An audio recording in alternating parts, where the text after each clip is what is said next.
जैसे कृष्ण, राधे राधे। आप सभी को आषाढ़ मास के शुक्ल पक्ष की देवशयनी एकादशी की हार्दिक शुभकामनाएं। इस एकादशी को देवशयनी एकादशी या हरिशयनी एकादशी भी कहा जाता है।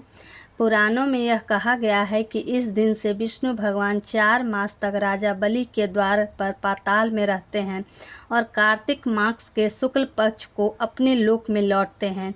इन 4 महीनों में भगवान विष्णु के क्षीर सागर में शयन अथवा पाताल में वास करने के कारण ही विवाह आदि कोई शुभ कार्य नहीं होते। तो आइए बड़ी ही श्रद्धा के साथ लक्ष्मी नारायण जी के चरणों का ध्यान करते हुए देवशयनी एकादशी के इस पवित्र कथा को सुनते हैं।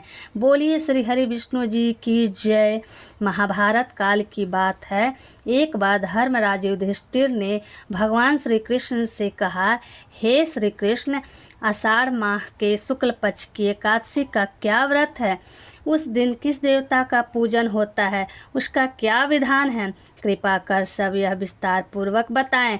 भगवान श्री कृष्ण ने कहा, हे युधिष्ठिर, एक बार नारद जी ने ब्रह्मा जी से यही प्रश्न पूछा था।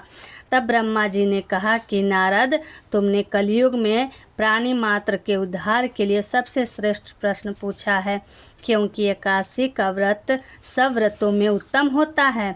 इसके व्रत से सभी पाप नष्ट हो जाते हैं। इस एकादशी का नाम पद्मा है। यह व्रत करने से भगवान विष्णु प्रसन्न होते हैं। इस संबंध में मैं तुम्हें एक पौराणिक कथा सुनाता हूँ, ध्यान पूर्वक श्रवण करो। मांधाता नाम का एक सूर्यवंशी राजा था। वह सत्यवादी, महान तपस्वी और चक्रवर्ती था। वह अपनी प्रजा का पालन संतान की तरह करता था। उसकी सारी प्रजा धन धान्य से परिपूर्ण थी और सुखपूर्वक जीवन यापन कर रही थी। उसके राज में कभी अकाल नहीं पड़ता था, कभी किसी प्रकार की प्राकृतिक आपदा नहीं आती थी। परंतु न जाने उससे देव क्यों रुष्ट हो गए। न मालूम राजा से क्या भूल हो गई कि एक बार उसके राज्य में जबरदस्त अकाल पड़ गया और प्रजा अन्न की कमी के कारण अत्यंत दुखी रहने लगे। राज्य में यज्ञ होने बंद हो गए। अकाल से पीड़ित प्रजा एक दिन दुखी होकर राजा के पास जाकर प्रार्थना करने लगी, हे राजन, समस्त संसार की सृष्टि का मुख्य आधार वर्षा है। इसी वर्षा के अभाव से राज्य में अकाल पड़ गया है और अकाल से प्रजा मर रही है। हे भूपति, आप कोई ऐसा जतन कीजिए जिससे हम लोगों का कष्ट दूर हो सके। यदि जल्द ही अकाल से मुक्ति न मिली तो विवश होकर प्रजा को किसी दूसरे राज्य में शरण लेनी पड़ेगी। प्रजाजनों की बात सुन राजा ने कहा, आप लोग सत्य कह रहे हैं। वर्षा न होने से आप लोग बहुत दुखी हैं। राजा के पापों के कारण ही प्रजा को कष्ट भोगना पड़ता है। मैं बहुत सोच विचार कर रहा हूँ, फिर भी मुझे अपना कोई दोष दिखलाई नहीं दे रहा है। आप लोगों के कष्ट को दूर करने के लिए मैं बहुत उपाय कर रहा हूँ, परंतु आप चिंतित न हो, मैं इसका कोई न कोई उपाय अवश्य करूँगा। राजा के वचनों को सुन प्रजाजन चले गए। राजा मांधाता भगवान की पूजा कर कुछ विशिष्ट व्यक्तियों को साथ लेकर वन को चल दिए। वहाँ वह ऋषि मुनियों के आश्रम में घूमते घूमते अंत में ब्रह्मा के पुत्र अंगिरा ऋषि के आश्रम पर पहुँच गए। रथ से उतरकर राजा आश्रम में चला गया।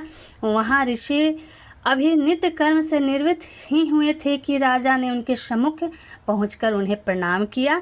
ऋषि ने राजा को आशीर्वाद दिया, फिर पूछा, हे राजन, आप इस स्थान पर किस प्रयोजन से पधारे हैं, सो कहिए।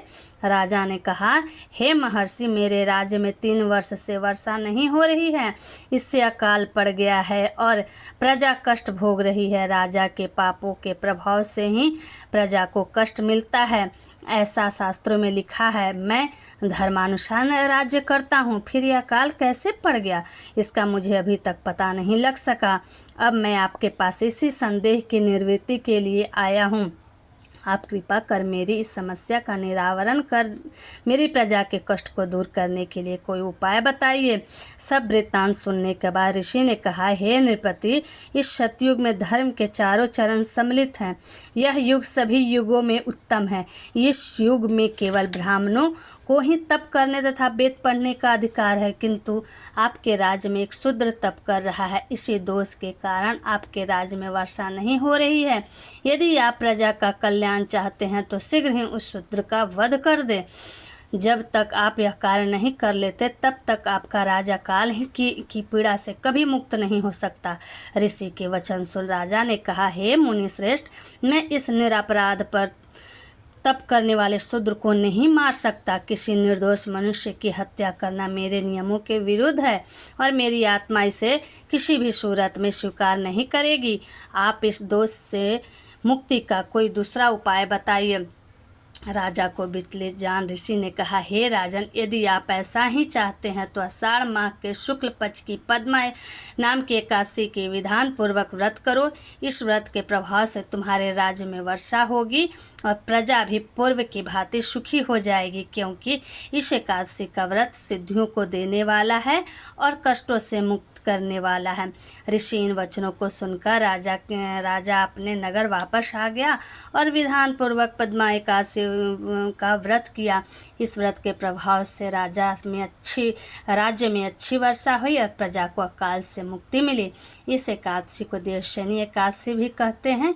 इस व्रत के करने से भगवान विष्णु प्रसन्न होते हैं, अतः मोक्ष की इच्छा रखने वाले मनुष्यों को इस एकादशी का व्रत करना चाहिए। जय बोले जय श्री कृष्ण भगवान की जय। वीडियो अच्छी लगे तो लाइक कीजिए, सब्सक्राइब कीजिए।